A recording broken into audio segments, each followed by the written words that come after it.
Hello and welcome to This Is Portsmouth, a specifically made programme featuring community stories from our unique island city. I'm Josh. And I'm Victoria, and we are your hosts to guide you through our final episode of the year. Let's take a look at what we have coming up for you on the show. We have original music composition that was created by Live Show Today, and you are the first audience that gets to hear this special piece. Pompey in the Community are an award-winning charity, and we've got news on one of their projects which will encourage and support younger generations who have sport as a focus. We join King's Church in open conversation about food banks, learning about their work and how you might want to get involved and help tackle poverty. And finally, we welcome our special guest, Anya Brown, in the studio to talk about the different programmes and events that run in Portsmouth to help those who need support most. Well, that sounds like we've got an amazing episode ready to unleash to the public. Are you ready, Victoria? Absolutely, Josh. Let's take a look at the original composition, Wistful Memories, written by Nathan Whitney.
The composer Nathan Whitney is a student at the University of Portsmouth. We wish him all the best and thank you for sharing your work.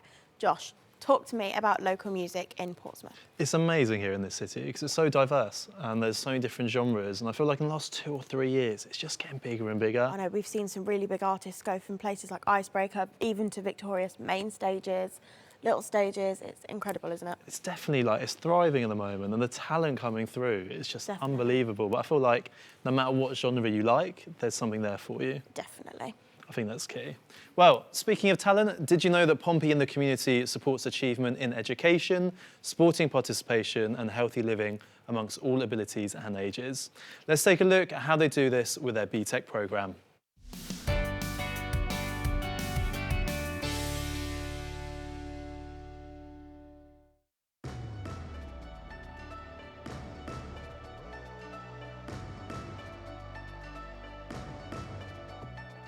I think the main advantage that the students have with us is, first of all, we use the power of Portsmouth Football Club and the power of football to engage with the students. So it's not just all about education programme, we do have a competitive football programme that runs alongside it. So youngsters join us from the age of 2 in our TOTS courses, and at the end of secondary school they really don't want to leave us, which is kind of how the BTEC programme began. So we started these courses to allow the students to carry on being part of Pompey and the community all the way through. So the course that we run is the BTEC National Level 3 Extended Diploma in Sport. So with the programme, it's a 2-year programme. So in year 1, students will undertake 2 exams. So that's both in Unit 1 and Unit 2. And in the rest of their units, so there'll be 6 to 7 units of assignment-based work where you could have 2, maybe 3 assignments. So it just gives them that opportunity. So if they were to go to university, they've got like a variety of different units under their belt. Pompey and the community is Portsmouth Football Club's charity. So we're the charitable arm, and we deliver using the brand to engage and enthuse the whole community. My name's George Morris and I do a BTEC Level 3 Extended Diploma. My name is Lou McCafferty. I'm doing a Level 3 Diploma in Sport, BTEC, right now, and I just wanted to come on the course to play football and learn a bit about sports science and all that in education. Yeah, so the courses we have on offer, it starts at a Level 2 NCFE award in sports coaching and development. So that's aimed for students that haven't quite got their 5 GCSEs at grade 9 to 4. That then follows on to a BTEC Level 3 Extended Diploma in sports coaching and development. The programme for us is, one, to enjoy it. It gives us a good social insight, but we all want to come out of our years in this education and achieve as much as we can to help our future development. It gives them like a blended learning style, so it's not just constantly within a classroom setting all the time. There are opportunities as well as that they travel this country as well, so for some of our students they get to go like further afield. It's just a fantastic opportunity. So we use the power of football and the club's badge to engage with the students, to get them to understand that there needs to be a life outside of football. There's a huge emphasis on the education side, hence why we do the extended diploma. So you get to travel all different places, so I've been like Norwich, Ipswich, far places like that, to play all different teams at all different levels and really competitive football. So when they leave us, they can go into like 2 different directions. They can choose to go to like universities further afield, or they can choose to stay with us on the programme where they can do like a Level 3 in personal training. The kids feel they really belong to something, and I think in this city, where the club and the logo share that brand, it's a real sense of belonging, and the kids feel they've got a real identity about being part of Pompey and the community and Portsmouth Football Club itself. I wanted to join the programme because when I was at school in year 11, I enjoyed sports, probably my favourite subject, PE, and this course allows you to obviously play football and still learn about sport on the side. So it's a win-win for me, really. Yeah, so one student in the past has come through our player development programme from the age under 9 through to under 16, studied with us for 3 years, then got offered a scholarship in America which he decided to turn down to try and pursue his career as a professional footballer. The lad did actually go on to play professional football. The football and social side has helped me have loads of new friends coming onto this course, and it's just given more of an insight of what we can look forward to doing in the future.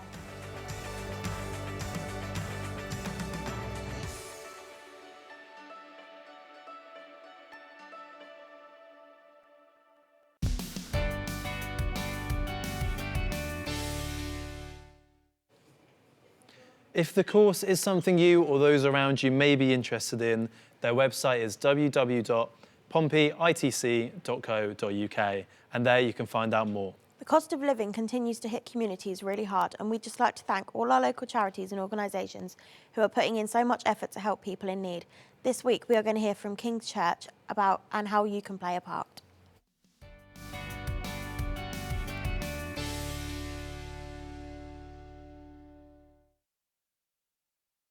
The Food Bank is a system, it's a non-profit organisation where people that are in need can come and they get a 3-day food parcel of various different items just to tie them end. It's really challenging working in this type of role because the scope of the work is so big.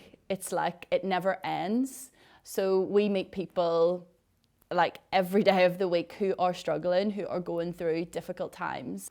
It's not really a challenge, but sometimes it's quite frustrating that some of the people you come across are not particularly grateful for what you're doing, and they treat it more like a supermarket when they have a long list of things that they want, instead of it being a food bank, which is, you know, basically you take what you get given. Very few people come under that category. Most people are really grateful and are, you know, in dire need. I know it sounds weird, most people wouldn't be excited to end their job, but that's exactly what we want. We don't want people to need the food bank. We want to turn it more into like a community place to be. So instead of people coming to us when they're rock bottom and they have nothing else, we want them to come just for a tea and coffee. Like, we want literally to have no food bank here, which I know is a really weird concept. I'm a volunteer at Food Bank, and I've been volunteering for Food Bank for about 5 or 6 years now. I'm a retired nurse. I was a matron for many years, and when I retired as a nurse, I wanted to give something back to the community. When you're a caring person, obviously you want to give something back. And the process of Trussell Trust is that we can make sure that people are getting the help and support that they need, rather than just giving free food. That people can come to us as much as 6 times in 6 months. But the whole point of Trussell Trust is to enable people to get some support, whether they're in debt or issues with housing, just general support to get them back on their feet. The food comes in via our warehouse that's out back. We get food donations from pretty much everyone. All big businesses, we get them from schools, we get them from care homes. We have really good, strong relationships with Tesco's, Asda and Morrison's. They're like our main go-to people. And it comes through the warehouse. They organise it through dates, expiry dates, what's out of date, what's damaged, you know, pet foods, toiletries. They organise it all, put it through to our packing room, and they pack up the parcels, and then they get moved pre-packed into our redistribution room where they all go out. So our dream is to see our food bank to not need to exist anymore, and that's why we do lots of work within the community to look at why are people needing to use food bank and why do people not have enough money to afford their essentials. So it sounds counterintuitive, but like, I would love to not have a job doing the same thing in 15 years' time. I would love that food bank didn't need to exist and that people didn't need this type of support.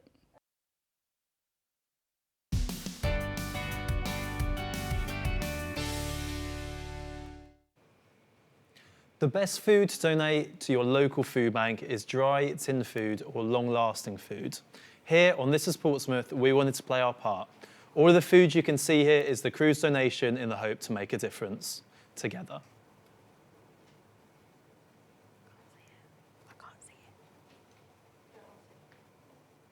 Once again, we thank everybody involved for helping support those being hit by the cost of living and for all the work they do.